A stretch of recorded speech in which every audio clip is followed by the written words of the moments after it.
Ah. So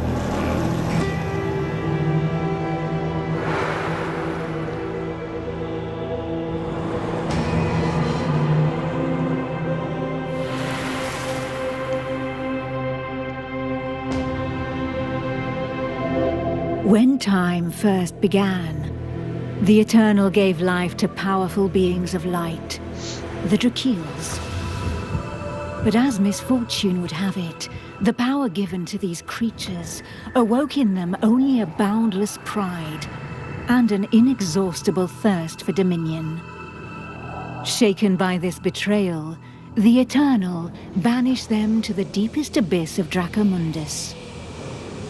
It was there, in the depths of the earth, that they twisted into the monstrosities that we know today as dragons. Alas, possessed more than ever by hate and vanity, the Banished refused to admit themselves defeated. Through their voices, they persisted in corrupting humanity. Through their blood, they defiled the land we call our home. From that moment on, mankind would live in fear. Fear that one of the Dragon Lords, the most powerful of the Banished, would one day return to the surface. With the support of his dragon kin, Saw Ichnog succeeded in escaping from his subterranean prison. And brave souls, guided by the light, rose up and vowed to push him back. Soldiers of the Order, righteous and faithful to the Eternal, who suffered body and soul after coming into contact with draconic corruption. Rare were those who remained impervious to the depraved whispers of the dragons on the outskirts of this gaping breach.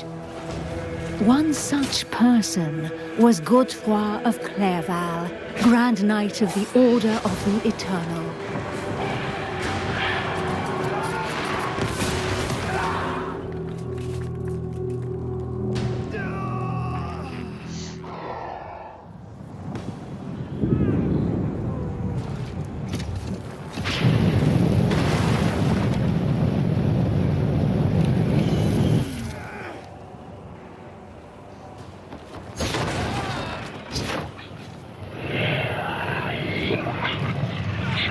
The voice of the Dragon Lord blighted people's spirits and petrified their bodies, instilling terror and madness into those who heard it.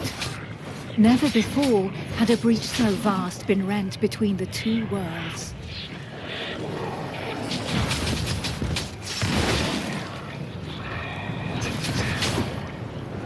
It was here, at this wound between worlds, that the corruption was most potent. One by one, haunted by the whispers from below, the people succumbed to madness. Draconic blood sullied the earth and corrupted the creatures that trod upon it.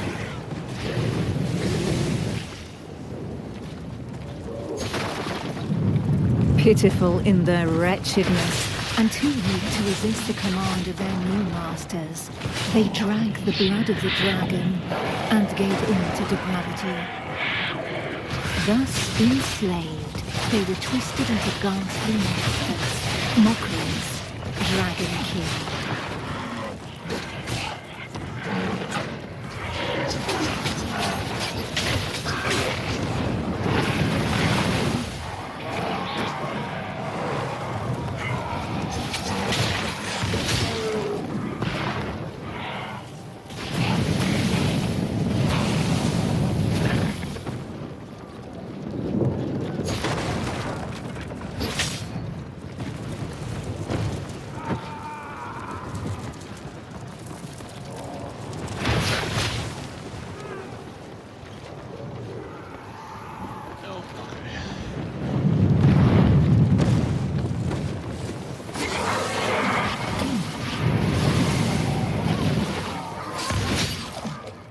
Men, women, children, animals, for as many slaves as there were devoted to their cruel masters, just as many grotesque monsters blindly obeyed any order given to them by their dragon lord.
it's like being maxed up. Only the most righteous of souls, guided and supported by the Eternal, were able to resist the corrupting call that led the living to damnation.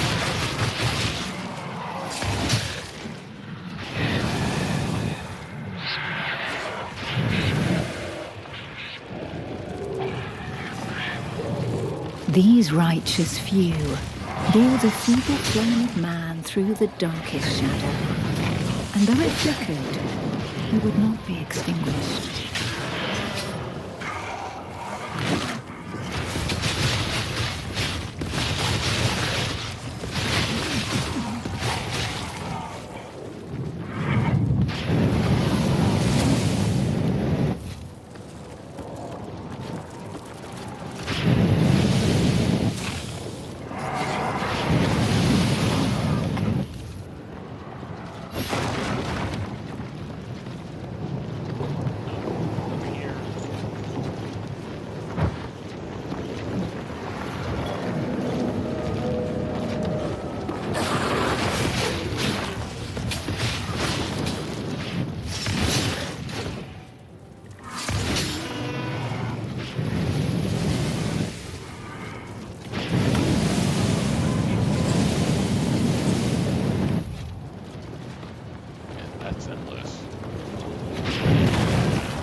Filled with these fleeting embers of hope, a few brave souls founded an alliance to carve the first breach into draconic defenses.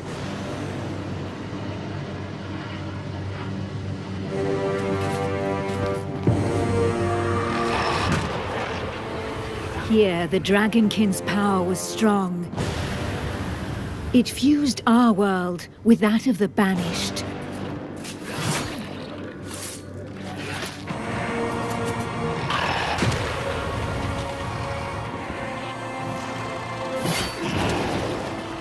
Godefroy of Clairval heroically broke through and shattered their defense barriers.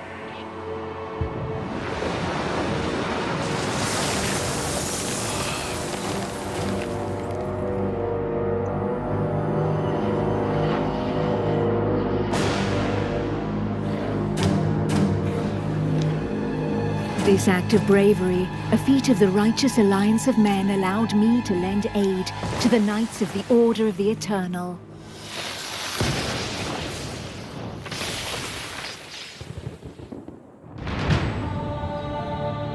Me, Almantir, Grand Oracle of Pytho Durkan, Dragon Blood, a human altered but not consumed by the draconic blood that flows through my veins. My sisters and I have powers given to us by the dragon, but our souls remain our own.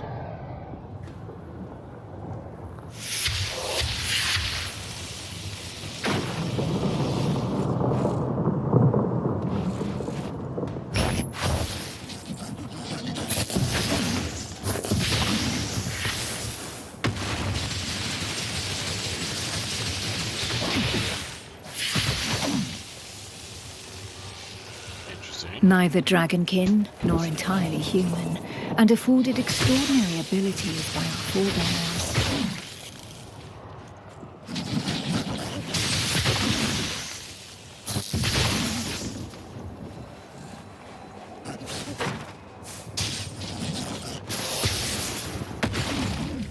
By those who drank the blood of the only banished dragon to have ever attended before the Eternal.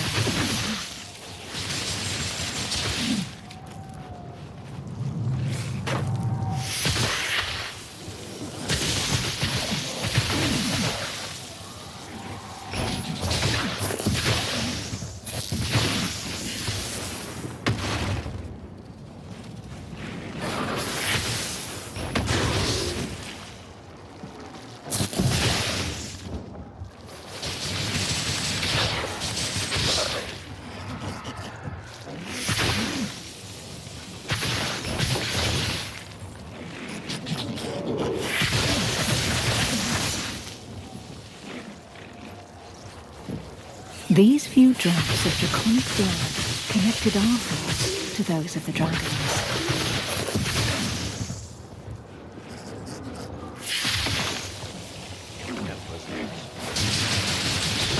struck by fleeting visions, we sought glimpses into their deeds and understanding of the feelings that drove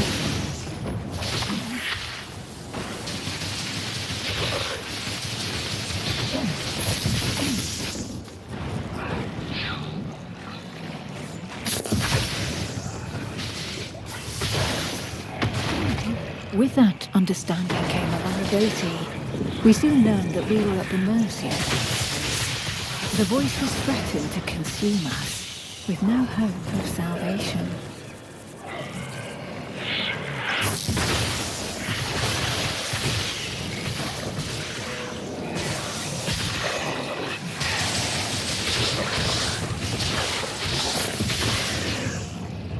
Interesting.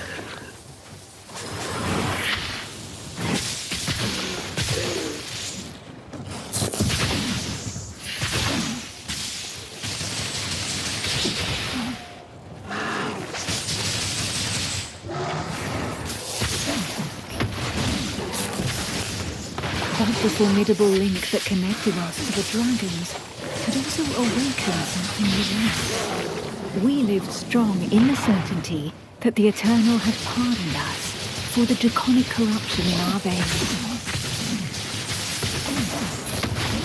Oh, I also have like a shield, huh?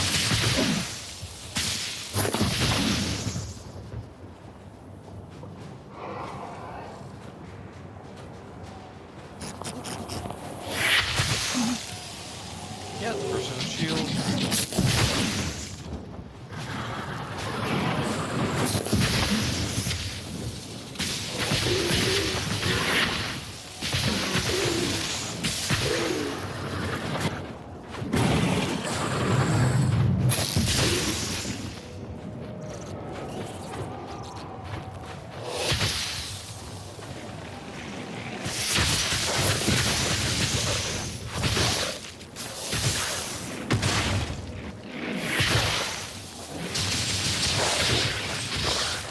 Okay, that refills my stamina very fast. Our civilization fell alongside the blue dragon Durkan, forcing us to live amongst men in the city of the Order of the Eternal.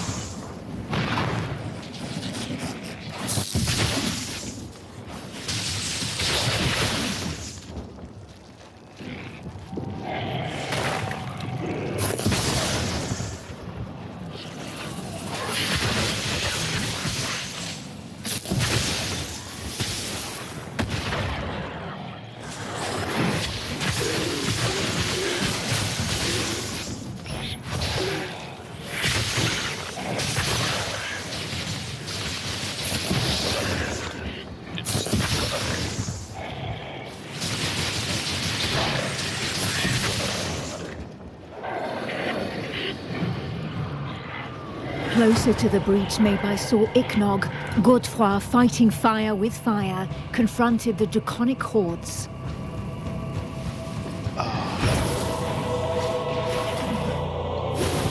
I battled by his side, but my strategy was less direct. Shit, Sherlock.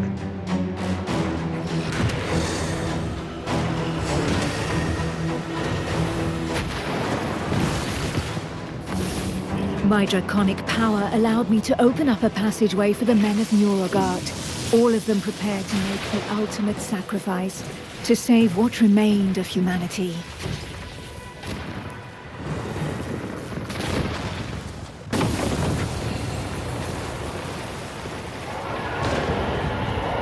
Once this invisible barrier had been breached, they knew that their lives would hang by mere threads.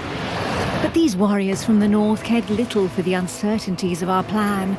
A hero's death in the heat of battle with their enemy was the greatest honor that could befall them. Led by the pale dragon blood Harold Truelson, the barbarian fleet had but one objective: to lure the enemy into the open sea and leave the path to the breach vulnerable. If a single vessel reached the coast, then this sacrifice would not have been for naught.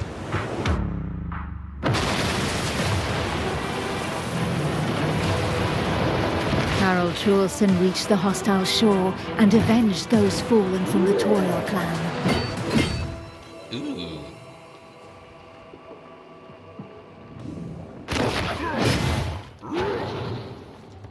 Oh, excuse me.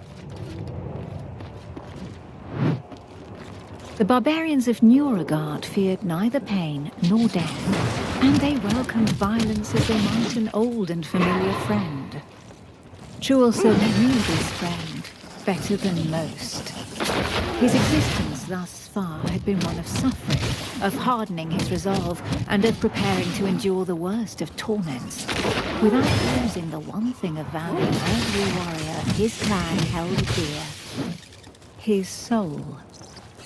While the Knights of the Order of the Eternal had always been forbidden from making use of dragon's blood, the warriors from the north, staying true to their values, had given it. A select few, highly trained clansmen, risking their lives in the process, had successfully imbibed the pure dragon's blood without succumbing to the corrupting voices. Among them was Truelson.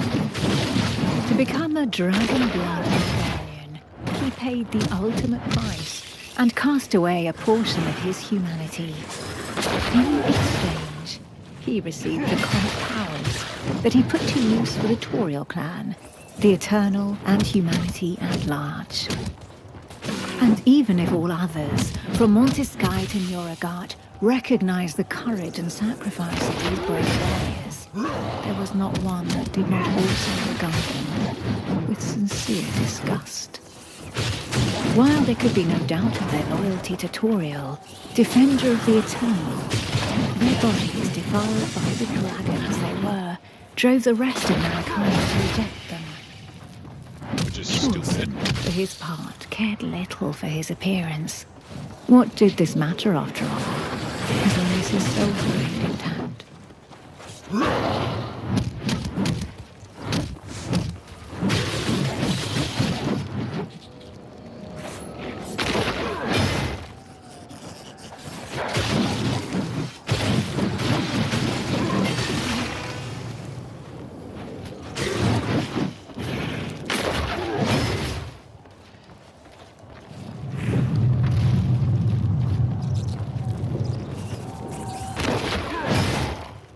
Oh, I missed something. Oh well.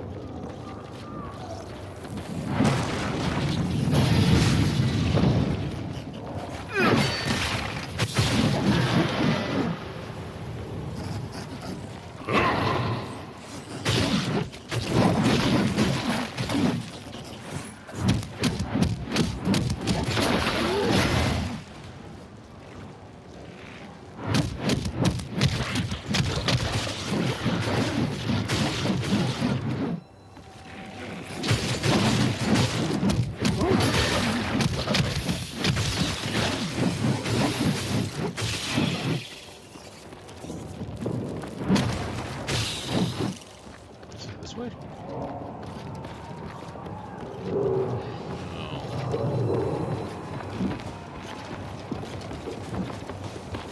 Ah, there we go.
effect is for main damage.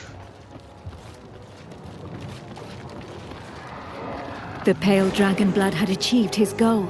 The Alliance's plan, as unlikely as it was to succeed, could run its course.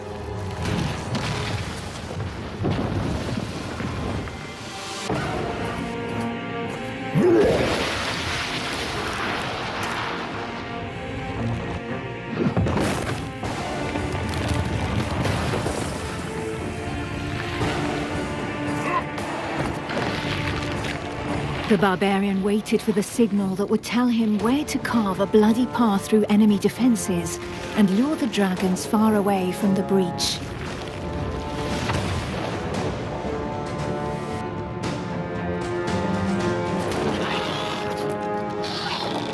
The Kongirati nomads, every bit as proud and as fearless as the warriors from the north, joined the alliance of men to help push back Sor Iknog, the Crimson Dragon. Sitting astride their draconic hybrids, these tracker archers faced the dragons steadfastly and seemingly without fear. Not one would allow the enemy to make easy prey of them. Hides, wings, teeth, blood. For the Kongirati, each draconic monstrosity was not only a threat, but also a quarry from which they could gain valuable resources.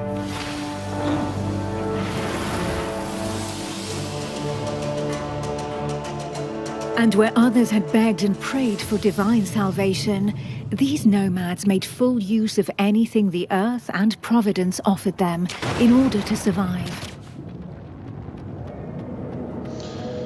Okay, so fires, arrows, ricochets, plus energy. Alright, fair enough.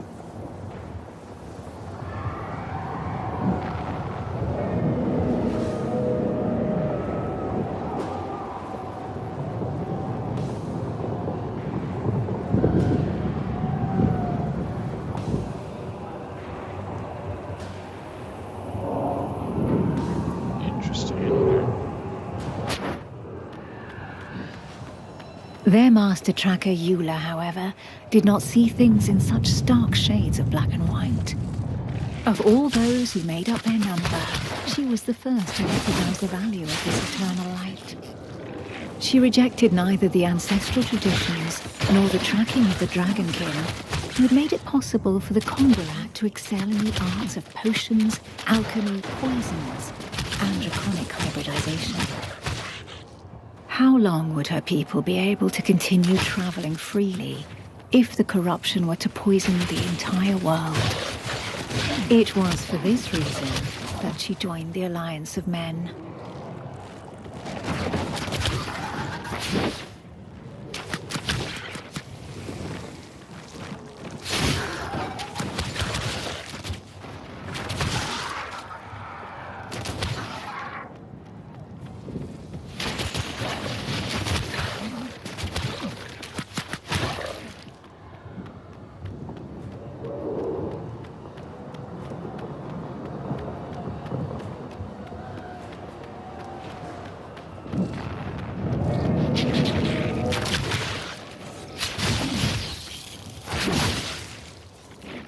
To seal this union, the Order of the Eternal entrusted her with one of their most powerful relics, a single, glimmering scale of light.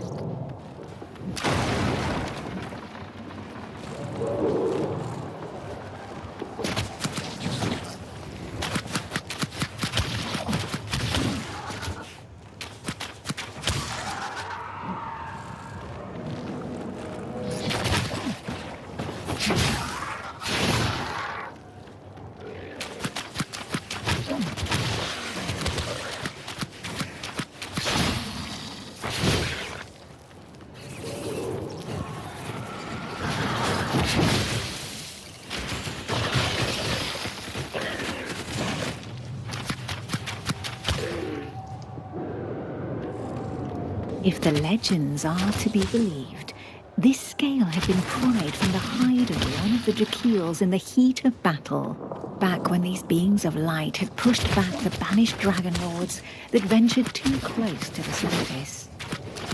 Each champion had one, and the power of their light would be needed to push Sor Iknog back into the shadows.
11k per arrow the second. Huh.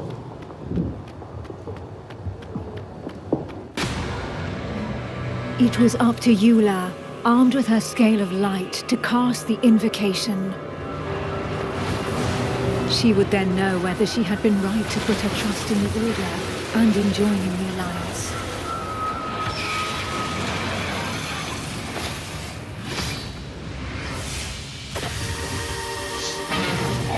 The power of the light was like nothing ever seen before. We heard the Dragon Lord howl into our minds, racked with pain and rage.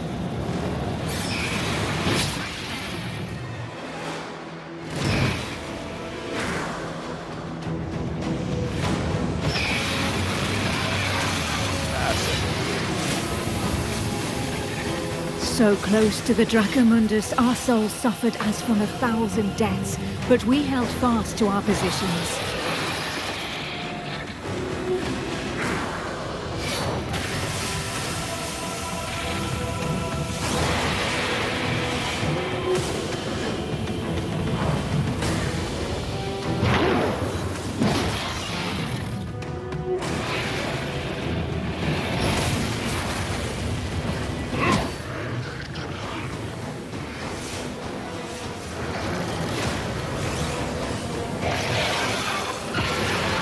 Inch by inch, the divine light pushed the corruption back into the breach.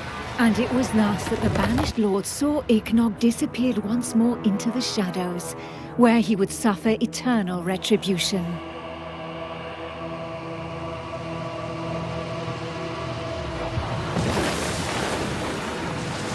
Once calm fell, we were all that was left, the sole witnesses to the feat accomplished by the Alliance of Men. But more than ever, we knew that the taint of draconic depravity still festered in the depths of the abyss, impatient to break free once more. Thus, from the union of men and their allies that stood together in the face of the draconic threat, an elite corps was established within the Order of the Eternal, the Dragon Hunters.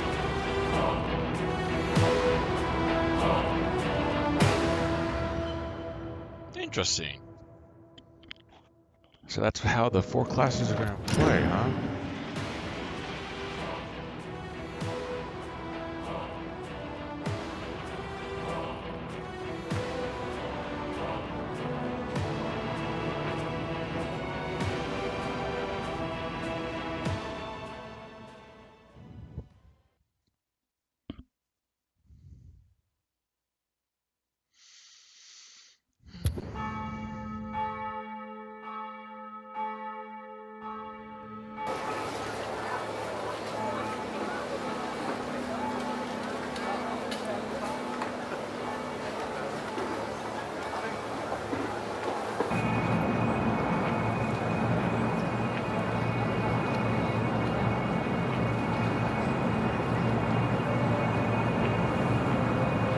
Oh, that's awesome.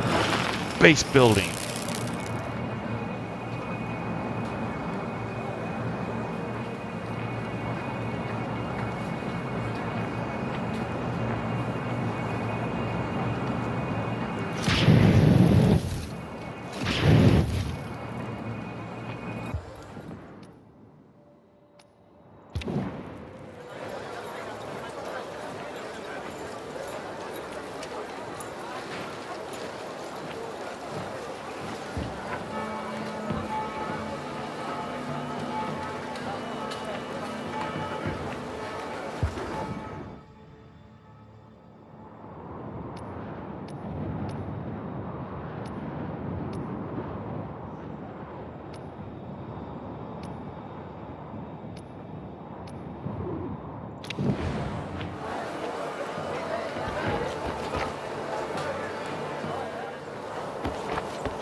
Did I not use that?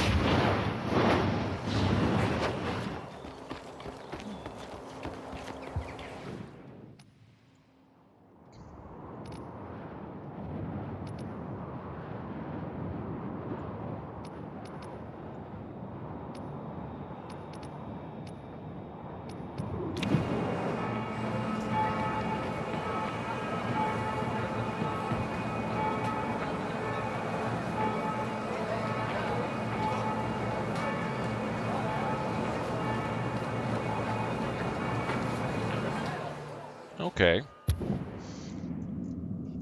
Then, after playing around with this a little, we will end this demo. And yes, if you made it this far, this is Hook.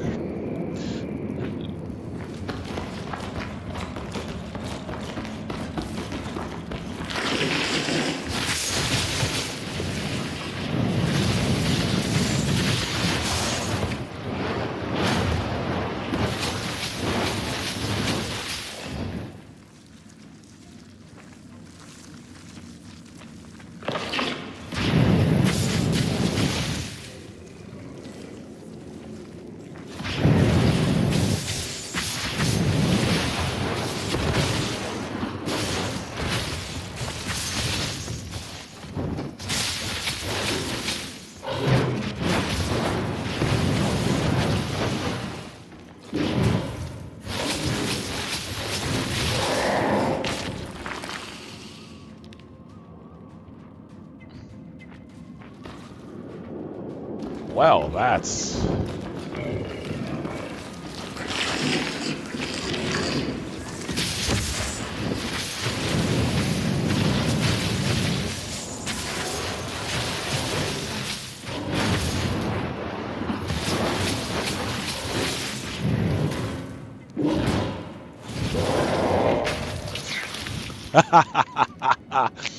Oh, wow. Oh, okay.